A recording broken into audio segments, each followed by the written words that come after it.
Heard overnight that some billionaires are getting further into Europe, away from North American stock markets. You think investors should continue buying European stocks, don't you? Thanks very much for having me.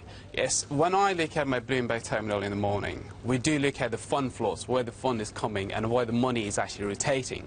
One of the affair that we do really like to go and drill down into it is where the money is actually going. Is it going into the US market? Or is it the European markets?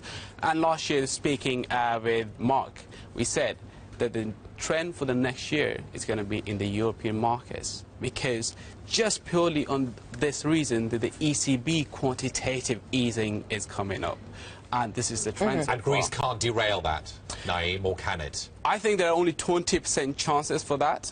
And 80% chances are that the Greek will cave in, they will just give up at the end. And we do think that the rumours that are in the market today, which is saying that, okay, they're going to go and reapply for that extension, is because of the ECB. Because let's look back. What happened in 2010? Ireland was forced to go and ask for money. And the reason was because ECB said, look, we're going to cut your ELA. You will have no more fundings from us if you don't apply for this extension. And in 2013, the same thing happened with Cyprus. And today's move is primarily based on that fact.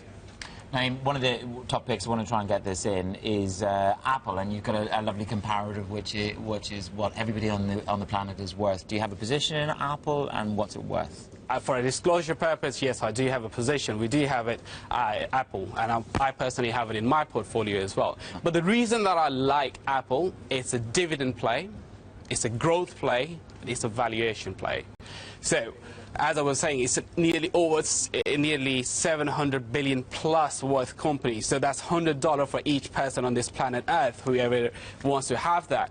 But the thing that I like, the Apple has the ability to surprise the market and create a need for everyone which they never even imagined. Your iPhone was the primary example for that. Like an iCar. Like an iCar, exactly. There are rumors about that. Okay, they're going to go with iCar, but whether that's going to be a prototype, we are not entirely sure. Okay. But if you look at the Mercedes and then the people that the kind of people that they are really employing, they are coming from the motor cars.